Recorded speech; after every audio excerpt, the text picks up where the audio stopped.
Probaj ovaj jednostavan trik i gledaj kako ti se ljudi klanjaju s poštovanjem. Većina ljudi uđe u prostoriju i prođe nezapaženo. Njihovo prisustvo je slabo, njihova energija zaboravna. Oni se stapaju s pozadinom poput sjenki u buci, jedva registrujući u umovima onih oko njih.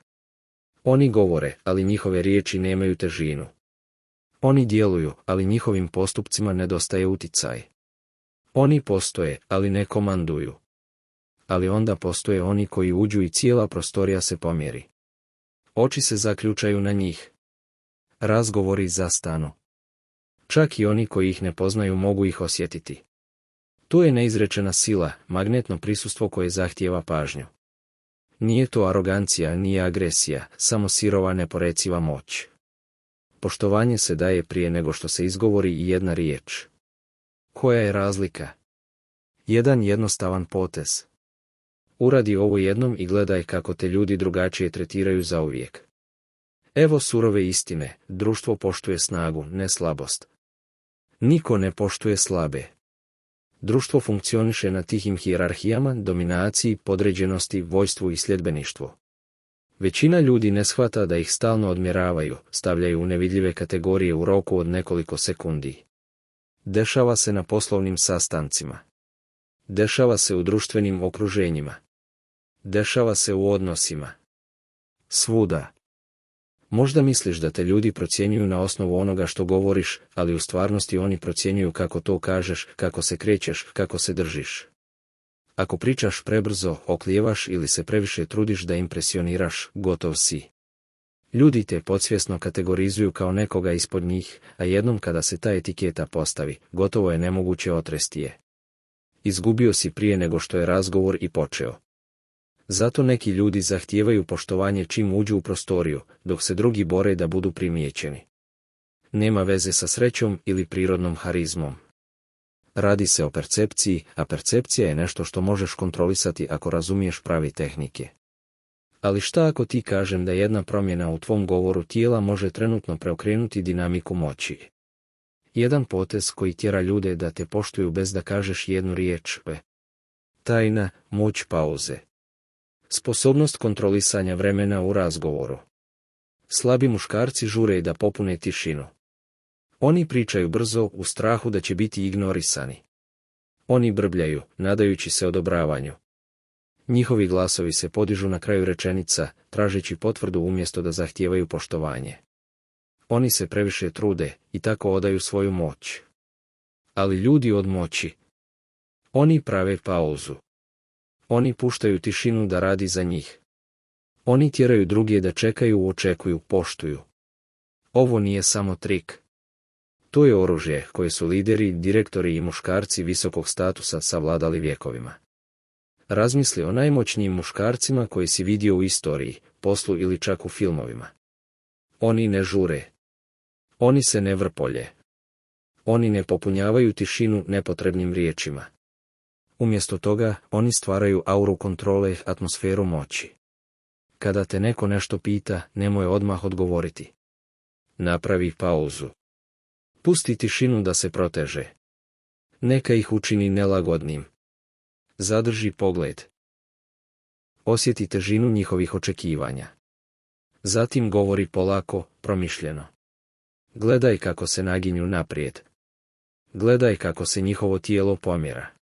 Gledaj kako se energija u prostoriji suptilno savija u tvoju korist. Ovo nije iluzija. To je ljudska psihologija u svom najfinijem izdanju. Zašto to funkcioniše u prirodi? Najdominantnije stvorenje nikada nije najglasnije. Lav ne riče prije lova. On se kreće u tišini, proračunato, čekajući savršen trenutak. Alfa u bilo kom čoporu ne mora da objavljuje svoju dominaciju. To se podrazumijeva. Pravi vođe bilo koje grupe ne jure pažnju. Oni je zahtijevaju. Moć se kreće sporo. Moć uzima svoje vrijeme. Sada razmisli o najmoćnijim ljudima koje poznaješ, bilo u stvarnom životu, u poslu ili u filmovima. Svi oni imaju istu osobinu, smirenu kontrolu. Oni nikada ne žure. Oni pauziraju. Oni tjeraju ljude da čekaju. Oni stvaraju napetost, a ta napetost im daje moć. Kada napraviš pauzu, ti signaliziraš, nisam očajan za tvojom pažnjom. Ja kontrolišem tempo. A ljudi? Oni to instinktivno poštuju. Zato najuspješniji muškarci ne jure pažnju. Oni je zahtijevaju.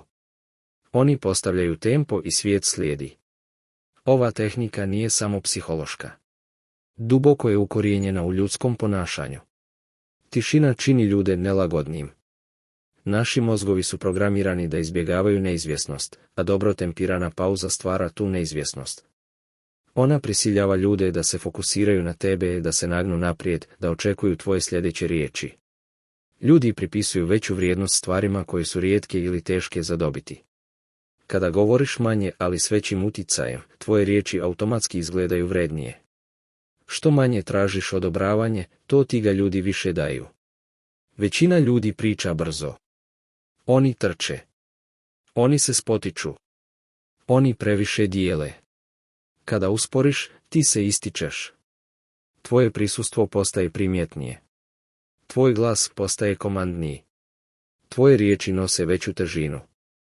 Brzi govornici često izgledaju nervozno ili nesigurno. Spor, promišljen govor signalizira samopouzdanje, inteligenciju i samouvjerenost. On podsvjesno govori ljudima, ja sam u kontroli. Kako primijeniti ovo? Evo šta želim da uradiš sljedeći put kada budeš u razgovoru, bilo da je to s prijateljem, strancem ili čak s nekim na poziciji moći, kada te nešto pitaju, napravi pauzu od samo 2 sekunde. Nemoj se vrpoljiti. Nemoj skretati pogled. Zadrži tišinu. Zatim govori promišljeno, polako, s autoritetom. Sada prati njihovu reakciju. Gledaj kako se pomjeraju u svojoj stolici. Gledaj kako njihove oči ostaju zaključane na tebi. Gledaj kako se njihova energija odjednom prilagođava tvojoj. Uradi ovo jednom i primijetit ćeš to odmah. Radi ovo svakodnevno i nikada te neće tretirati isto. Većina ljudi će ignorisati ovaj savjet. Oni će nastaviti da pričaju brzo, tražeći odobravanje, jureći pažnju i nastavit će biti previđani. Ali oni koji savladaju pauzu, oni se izdižu iznad buke. Oni komanduju prostorijom. Oni zahtijevaju poštovanje. Izbor je tvoj. Probaj ovaj trik danas i ostavi komentar ispod. Da li si primijetio razliku? Ako želiš još više psiholoških trikova za dominaciju u bilo kojoj društvenoj situaciji, pritisni dugme, sviđa mi se i pretplati se jer ovo je bio samo početak. Moć se ne dobija. Ona se uzima. Ona se zarađuje. I oni koji razumiju neizrečena pravila dominacije izdižu se iznad slabih, iznad zaboravljenih, iznad onih koji blijede u pozadinu. To je u svakoj riječi koju kažeš, u svakom potezu koji napraviš, u energiji koju zračiš. Oni koji kontrolišu sebe kontrolišu sve. Sljedeći put kada uđeš u prostoriju, zapitaj se jesi li sila ili blijediš u buci. Pauza nije samo tišina. Ona je snaga, oružje, signal da si ti u kontroli. Oni koji je savladaju svijet. Zato probaj to danas, odmah, u svom sljedećem razgovoru. I kada osjetiš promjenu, kada vidiš reakciju, kada primijetiš moć, nikada se nećeš vratiti.